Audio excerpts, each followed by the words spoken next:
Chapter 4, A Place Called Safe. Whether it builds or blinds, trust offers no warning. The next day, Avum walked into her room carrying a tray loaded with Lena's first solid meal since she'd woken up, and her mouth watered at the enticing aroma. "It smells so good," Lena said, as she watched Avum punch a few buttons on the wall behind her bed, making a table form over Lena's lap from the bed's rails, then set the food down in front of her. Charity's food supplies are fortified with solar vitamins and birth control. Your children's bones will stay healthy, even without sunlight, and after a few days you will be safe to have sex. Good to know. Lena frowned. Wait, does that mean my girls are on birth control? They're 5. The health and well-being of our bantlings is always a Ka'al's first priority. We would never put something in our foods that would harm them. Lena scowled, getting a little tired of Avum's constant bitchy attitude. Geez, okay, I'm sorry. On Earth, we don't typically feed our kids contraceptives. You are no longer on Earth, yet your progeny are safe. Our contraceptive care is completely natural and will not affect their reproductivity when they are of age. Maybe her progeny were safe, but Lena wasn't. She was halfway through her meal when her throat started to itch and her skin flushed. A few moments later, Lena was in full anaphylaxis, and while Avum may be a bitch, she reacted quickly to Lena's medical emergency, and when the danger passed, ordered Lena food from the human habitat. It was a stark reminder just how different life now was. A few hours later, Lena slowly rose from her seat beside the bed and gingerly tested her steps. What if this was all some fantasy in her head? What if, despite everything she had seen and observed, these last 2 days were just a figment of her imagination? How could she be sure this wasn't some elaborate government conspiracy to test her hold on reality? Lena was beside herself, warring with what she witnessed to be true and what humans had taught her to believe. And Khamuel didn't help. Every so often, he would probe her mind until she had no choice but to accept defeat and reassure him she was doing well. She looked to the door of the ministry and headed towards it on shaky legs. Startled squeaks escaped Kiara and Avum when she limped by with no warning. "Where are you going?" Kiara called out to her. "You're in your pajamas." Lena ignored them and continued to walk. Where are you? Do you need me? I will come to you, but... Don't bother, I'm coming to you. He said something in his own language, his tone irritable. Show me where you are. Show him? Like a mental picture? She tried to focus on sending him the view before her. Turn around. He responded dryly. You are going the wrong way. I'm in the control room. You are headed towards the menagerie. Oh, she retorted. You mean there's a difference? She heard his snort of amusement as Kiara sidled up to her and gripped her arm firmly. "You're pushing yourself too far. Lean on me." Lena allowed Kiara to guide her as they made their way through the ship's epicenter. The walk was a long one, but Lena forced herself to put one foot in front of the other. She refused to look weak, even though she was now doubting her intelligence. Her legs trembled under her. Exertion made blood rush through her veins, causing her head to ache. God, what she wouldn't do to be back in her bed right now. What the hell was she thinking to hop out of bed, only half healed, and trekking through these? Lena looked around and her eyes widened. These beautiful hallways. The walls seemed alive. She reached out a hand to feel its texture. Warmth emanated from its pearlescent, rosy pink, skin-like structure. Pliant and as smooth as the skin of a baby, it was sturdy, not giving way to pressure and strong enough to bear thousands of pounds of its own weight. There were murals everywhere, beautiful renderings of landscapes and seasides, mountains and night skies. Some looked like Earth, but some had to be images from foreign worlds she might not live long enough to visit. A merchant began to set up shop, and Lena gasped as the walls curved and bowed until it became an alcove, allowing the merchant to lay out her wares. Lena wanted to stop and ask questions, but rarely allowed herself to be distracted from her purpose, so she kept moving, set on her course. She was a little disappointed that there were no droids she could marvel over. However, there were several robotic animals that roamed around, and they were just too damned cute for their own good. Kiara informed her the robotic animal, with its dog-like face and rabbit body, was called a filkia. It was filled with calm-inducing oils and herbs that acted as therapeutic services for anyone who needed to decompress. The knee-high robot was a miniature version of the true animal, which was as tall as a cow, but as tame and mischievous as a puppy. Lena gasped as she came across a full-blooded reptilian who stared at her openly. He was dressed in that deep red and black uniform that Khamuel always wore, but the markings were different. What did the markings signify? Was he a captain like Khamuel? A soldier? A cop? Khal ambled around going about their business, and even though she was used to Avim's and Khamuel's pearlescent skin, she marveled that this race of people came in unique tones of pearl, from dull, almost tarnished-looking to shimmery pinks and cream as light played over their skin. Although they glowed under the light, none had the inner glow that Khamuel did, and Lena had to fight to keep her composure when she realized that most everyone walked around nearly naked. Women dressed in scarves, tied together artfully, showing off their curves and femininity, covering only their naughty bits, but allowing anything and everything else to be on display. The men were really no different, with only a simple sarong tied at the hips, and while the Khal males averaged at over 6.5 feet, at least half the men were thickly muscled and over 7 feet tall. Kiara informed Lena that those larger men had suffered something called anthy. They're totally huge, aren't they? Kiara sighed dreamily. They will literally collapse as their body changes to become stronger. It only takes a few minutes, but it's crazy painful. Why does it happen? Lena asked. Is it puberty? Kiara laughed so hard she let go of Lena and clutched her stomach. Oh my God, I love you! She cackled some more and wiped her eyes. Woo! I mean, in a way, I guess it could be likened to a second puberty? Khal males go through a pubescent period very similar to a human male's. She gestured to a group of average-sized Khal males who stood well over 6.5 feet tall. They become sexually mature at the normal age, which is a good thing, because not every male experiences anthy. Lena tilted her head. Yeah, I'm definitely gonna need you to break that down more for me. Anthy is, well, basically it means they've met their mates. The theory is that since Khal are known warriors and are constantly being challenged by wannabe badasses, they've evolved this ability to grow rapidly the moment they meet their mates in order to protect them and their future children. Oh, Lena chewed her inner cheek as the image of a particularly large Khal male appeared in her mind's eye. So, Khamuel? Kiara puffed out a forlorn breath as she stared straight ahead. Yeah. He hasn't claimed her, though. Not sure what the deal is there. Anyway, from what I understand, meeting your mate doesn't necessarily mean meeting the love of your life. It just means that you've met the one person who is most compatible to give you healthy offspring. I guess it's possible he's not into her? I don't know. Can't imagine she wouldn't be into him. He's completely edible. Lena hummed her agreement, but a shiver rocked her body, and Lena decided Khamuel's mating problems were none of her concern. She should have put a jacket on. Outside of the ministry, the ship was freezing in its temperature. It was so cold her breath misted when she spoke. Yet everyone walked around as if they were perfectly comfortable while Lena fought off the shivers. Finally, they made it to the control room where Khamuel met them at the door. Being so attuned to him, she noticed the way his eyes went directly to Kiara.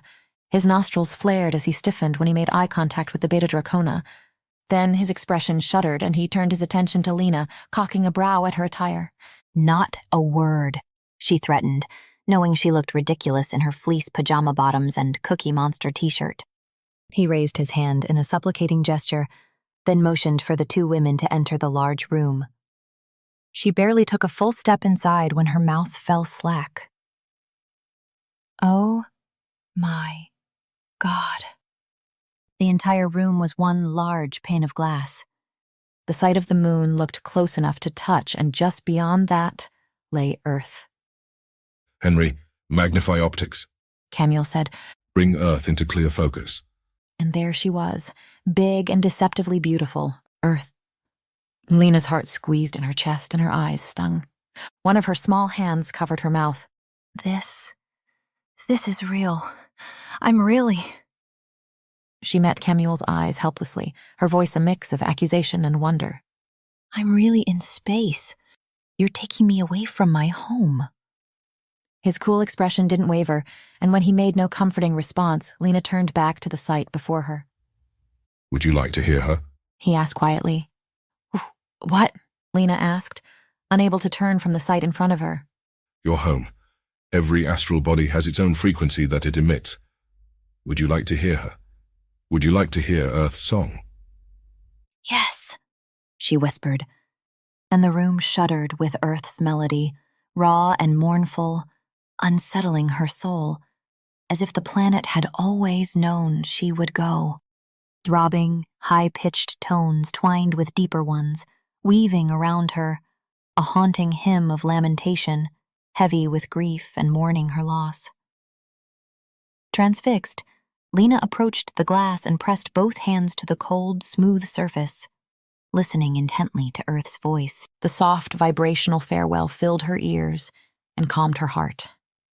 Her entire being swelled with emotion as Earth called to her. From this distance, the beautiful blues, greens, and whites of her planet were an oasis in the void. She could almost forget how cruel life had been there. Almost. Her fingers traced over the scar on her neck, seeing the distance between herself and the harsh planet. Lena felt at peace. She was leaving Earth and everything she ever suffered there. Tears of relief streamed down her cheeks. In leaving Earth, maybe she could finally forget her vicious mother, her twisted father, her perverted brother, the abuse, the foster homes, the war. Life on Earth had rarely been kind to her, and Lena looked on in wonder, feeling that her heart could finally heal. The tips of her fingers gave her scar another quick brush, and then she placed her hand back on the view before her. Deep space travel was real. Aliens were real. She was to be part of their civilization now, whatever that meant. Although Lena knew life in Charity was no more guaranteed to be a safe haven, at least it was a fresh start. A way to disappear, a way to be free. She rested her forehead against the pane of cool glass and closed her eyes in farewell. After some time passed in silence, Lena wiped her cheeks and braved looking around the room. Except for a few, the flight crew were Khamuel, tall, athletically built, pearlescent skin with hair in shocking platinum or palest blonde and eyes in varying shades of blue never seen on an Earthling. Earthling? Had she just referred to her own people as Earthlings? Ha! Eat your heart out, Armstrong. Workstations littered the room and most everyone was intent on their tasks, except for the man in the pilot seat who eyed her with intense concentration. Rough-hewn features with a prominent brow and strong, ridged nose spoke of a man familiar with conflict. He clearly wasn't a Khamuel, but his glittering bronze skin, which shimmered with golden flecks at the slightest movement, emphasized his craggy features. Maybe his skin wasn't tactically sound for someone who was obviously a warrior, but she deduced his sheer mass and musculature made up for any stealth his appearance lacked. She cocked her head at the man as he rose and moved towards her. I am Maud. I piloted the forager that collided with your ground transport vehicle. I place blame upon myself for your injuries. He fell to one knee. I beg forgiveness. 'Twas never my intent to inflict harm. A brief flash of memory from the accident returned to her. Light washed over his stricken features as he looked down at her injured form. I am at fault for this. Forgive me, small one. Forgive me. As quickly as the memory came, it was gone. Lena looked to Khamuel for guidance on how to respond, but he was looking down at Kiara, who stood close by his side. Her smiling face was turned up to his, and Khamuel appeared enthralled, his glow burning with red tendrils around him. Swallowing, Lena looked away from them and back at the kneeling man with bowed head. I don't understand. The burly man's eyes gentled on her. We are of a brand. I can smell the blood of our shared ancestors within you. Ancestors? How?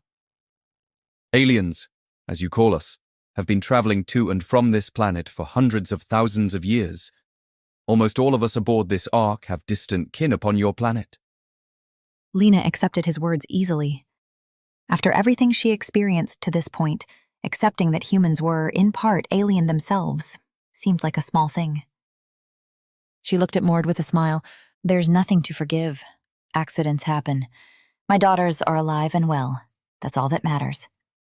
She shifted and grimaced. Please, stand up. Maud rose and smiled warmly. Lady, we are indeed family. Whatever your needs, I am at your behest. I will be as your father. I claim you as my daughter, my Benatu. In all things, I will guide you and protect your interests. That sounded kind of creepy, but the big, ripple-faced man didn't give her time to think too much. He took one of her hands in his and placed it on his brawny chest, which was solid and pulsing with heat. He also placed a hand on her chest above her breast and said some words in a language she did not understand. When he was done, he placed a gallant kiss upon her hand and called out to his leader. Khaven. Khamuel tore his gaze away from Kiara, but his eyes cleared as he met Mord's suddenly hard ones.